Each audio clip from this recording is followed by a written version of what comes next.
군대 안에서 암 진단도 제대로 못 받고 저녁 보름 만에 시한부 선고를 받았습니다. 외진을 가는 게 어디 터지고 부러지고 피가 나야, 그러니까 보여야 돼요. 계속해서 외진을 오니까 꾀병 취급을 갤포스 같은 이제 재산제를 주는 게 전부였다고, 또 추가적으로 진료 기록 조작을 했습니다. 근데 위궤양이랑 위암을 판단을 못하는 거네요. 의사는 하면 안 되죠. 가중처벌 받지 않았을까라는 생각도 드는데, 그냥 지나가졌을 수도 있습니다. 형이 없으므로. 왜냐면은 그 업무상 과실로 인정하고 하는 게 일단 쉬운. 안녕하십니까, 프로파일럿 김정열 PD입니다. 오늘도 김태용 변호사님과 유튜버 유자손님과 함께합니다. 안녕하세요. 군사권 전문 변호사 김태용 변호사입니다. 네, 안녕하세요. 군생활 틱과 썰을 푸는 남자 유튜버 조자순입니다. 좀 아무리 살펴봐도 정말 화가 날 수밖에 없는 사건인데, 먼저 함께 사건 브리핑 살펴보시면서 진행해 보도록 하겠습니다. 제가 암이라고요? 26살의 나이에 입대한 노병장. 2005년 2월 어느 날 저녁을 앞두고 복통과 소화불량을 호소하기 시작합니다. 군의관님, 요즘 들어 위가 찌르는 것처럼 너무 아픕니다. 뭘 먹으면 바로 토할 것 같고 소화도 잘 안 됩니다. 그래요? 군대 하면 다 그래요. 딱 보니까 스트레스성 위암 같은데 군생활이 쉽지 않죠? 진짜 숨도 못 쉴 정도로 아픈데 큰 병원 가서 정밀검사 내시경이라도 한번 받아보면 안 되겠습니까? 무슨 내시경이야. 꾀병 부리지 말고요. 이거 소화제랑 제산제니까 먹고 가봐요. 다음 사람. 야, 너 저녁할 때 잘했다고 말년에 분기 빠져가지고 깨병 부리는 거냐? 적당해라. 결국 제대로 된 검사 한 번 받지 못한 채 노병장은 2005년 6월 씁쓸한 만기 전역을 맞이합니다. 병원을 찾아간 노병장은 충격적인 이야기를 듣게 되는데요. 아니, 이 지경이 될 때까지 도대체 뭘 하신 겁니까? 이미 암세포가 다 퍼졌어요. 위험 말기예요. 지금으로서는 손을 쓸 수가 없습니다. 국가를 믿고 청춘을 바쳤던 청년에게 돌아온 것은 저녁 보름 만에 마주한 시한부 선고였습니다. 환자에게 위암 가능성 충분히 설명했고 민간병원 정밀검사 권유함. 게다가 담당 군의관은 진료 기록까지 조작하며 사건은 일파만파 커지게 되는데요.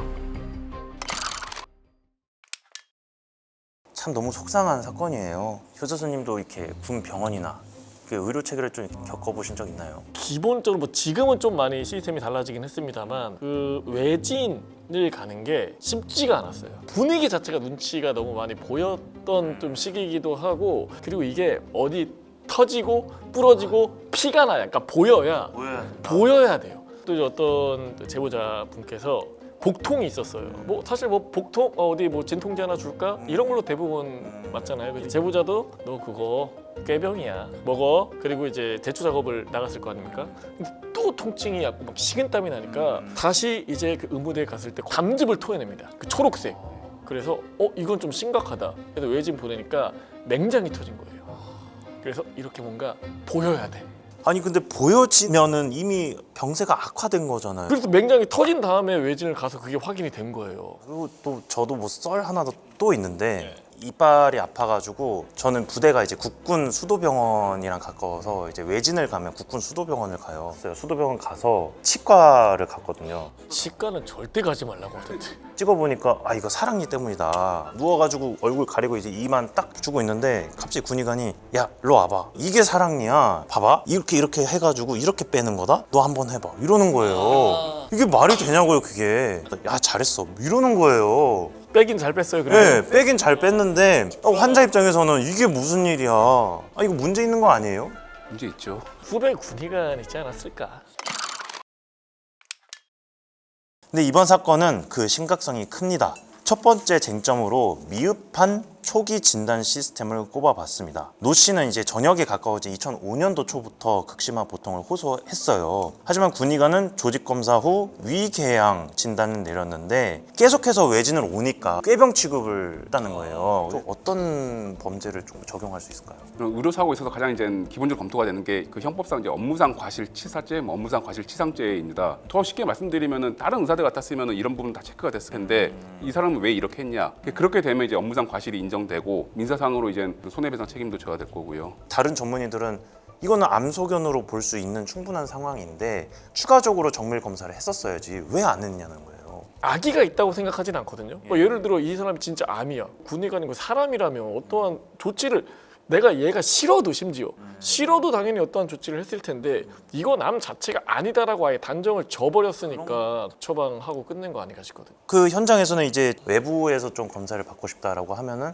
좀 부대에서 처리가 좀 잘 안 되고 전체적으로 문제가 있어 보이는데 좀 그 부대나 이런 측에 조금 책임도 있는 거 아닐까요? 지금 같은 경우에는 현행 규정상으로는 30일 정도 치료가 좀 더 30일 이상 오래 걸려야 된다. 예, 그런 부분이 있다고 하면 소명자료만 있으면 그런 부분들도 보장이 좀 될 수가 있고 예, 그런 것들이 좀 많이 들어오고 했는데 예전에는 좀 그런 게 좀 미흡했죠. 그러다 보니까는 지금 이제 규정으로 이제 명문화를 좀 시켰어요. 군 보건 의료에 관한 법률이라는 게 또 있습니다. 보건 의료 접근권의 보장이라고 해가지고 진료가 필요한 군인 등이 있는 경우에 적절한 조치를 취하여야 하고 정당한 사유 없이 기피해서는 아니 된다. 이런 규정이 이제 명문화돼서 지금 들어와 있는 상황이긴 합니다. 예.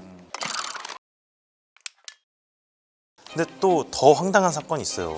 진료 기록 조작을 했습니다. 진료 기록부를 처음 작성했을 때는 위암과 관련된 그 내용이 전혀 적혀 있지 않았다고 해요.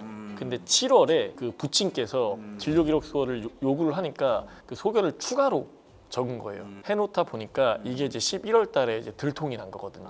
그러니까 나는 진료는 제대로 했다라는 걸 어필하기 위해서 없었던 그 소견의 내용을 추가로 적은 것 같아요. 이런 진료 조작을 하게 되면은 어떤 처벌이 있나요? 그거와 관련돼서 가장 중요한 게 진료 기록입니다. 의료법에 이제 명시적으로 또 규정이 들어왔습니다. 그러니까 22조에 의료인이 진료 기록부 등을 거짓으로 작성하거나 고의로 사실과 다르게 추가 기재, 수정하여서는 아니 된다. 이거에 대해서 벌칙으로 해가지고 88조에 3년 이하의 징역이나 3천만 원 이하의 벌금에 처한다. 이런 규정이 이제 들어왔어요. 구속 사유가 이제 크게 두 개가 있는데 도주 우려랑 이제 증거 인멸 우려거든요. 이 사건에서 봤을 때는 증거를 위조를 한 거잖아요. 구속 사유가 될 수가 있는 거죠.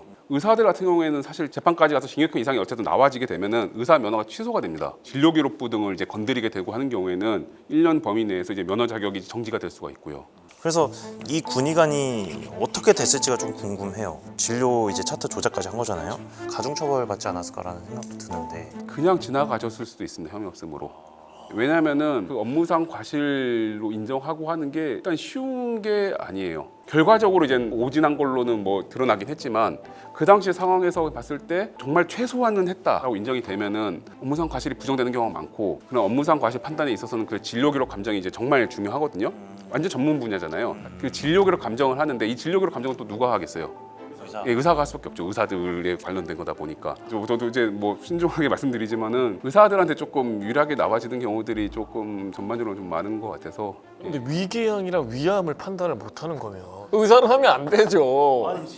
내시경을 왜 하는 거야? 여기서는 이제 여러 가지 방어 논리가 나와질 수도 있는 게 이게 위궤양이 발전돼서 또 위암으로 될 수가 있는 거고 나이가 어리잖아요. 그러니까 진행 속도가 빠를 수가 있는 거죠. 근데 아까 보니까 임실의 한 의원에서 내시경을 했다고 했잖아요. 근데 거기서도 위궤양 진단을 받았다는 거잖아요. 어떻게 보면은 유야 무야 넘어가는데 또 하나의 일조를 할 수는 있지 않았겠나. 또 과잉 진료 리스크도 아마 고려가 되는 것 같아요. 사실 어떻게 보면 아무것도 아닌데 아마 병원 조금 다녀보신 분들은 아시겠지만은 일반 민간 병원들도 똑같거든요. 뭐 좀 큰 검사 받으려고 하면 되게 많이 기다려야 돼요. 응급이 아닌 한. 아무것도 아닌데 정밀 검사 이렇게 하다 보면 진짜 빨리 또 받아야 되는 사람이 또 밀릴 수가 있고. 그래도 이 사건은 조금 그래도 전반적인 어쨌든 군 의료 시스템 관련해서 그 당시에는 세밀하지 못한 부분들이 있지 않았나. 예, 세밀하지 못했다는 게 정확한 표현인 것 같아요. 결국에는 이런 문제도 최대한 최선을 다해서 진료를 하는 게 그런 거 자체가 더 확실하게 보편화가 되어야 되지 않나. 네. 이 대회의 상관인 병원장 홍대령은 이제 보직 해임됐고 국군 의무사령관 나소장은 경고로 끝이 났대요. 군의관도 제대로 된 그 처벌을 안 받았는데 그 위에 사람들이 제대로 된 처벌을 받았을까 싶습니다. 저는 이런 사건 관련해 가지고는 또 그게 되게 안타까운 게 뭐냐면은 저도 이제 다시 법무관 가가지고 이제 뭐 알게 된 군의관들도 있고 하고 한데 진짜 열심히 하시는 군의관분들도 진짜 많아요. 그렇게 좀 열심히 하시는 분들한테 괜히 피해가 가잖아요. 직업군 자체에서 뭔가 좀 전반적인 좀 경각심이든 아니면 뭔가 추가적인 뭐 교육이든 이런 부분들이 좀 제대로 돼야 되지 않나 싶습니다. 맞습니다. 오늘 이렇게 해서 노충국 사건을 되짚어 봤는데요. 오늘 사건 효서수님과 변호사님은 어떻게 보셨을지요? 근데 뭐 이런 말이 있잖아요. 좀 건강하게 전역하는 것만큼 중요한 게 없다. 지금은 뭐 외진이나 그리고 민간병원 진료가 상대적으로 많이 나갈 수 있게 돼 있다고 좀 알고 있거든요. 그래서 본인이 정말 몸이 안 좋으면 적극적으로 피력을 해서 전문적인 진료를 받았으면 하는 바람입니다. 병원 병가 쓰고 이런 거에 있어서 그렇게 또 눈치를 주고 이런 것까지는 또 아닌 것 같아가지고 어쨌든 희망은 보고 그 용사들의 그런 진료권 보장은 신경을 써야 될 것 같습니다. 네. 오늘 사건에 대한 여러분의 생각을 댓글로 남겨주시고요. 저희가 다뤘으면 하는 사건이나 내용이 있다면 메일로 제보 부탁드리겠습니다. 오늘도 두 분 고생하셨습니다.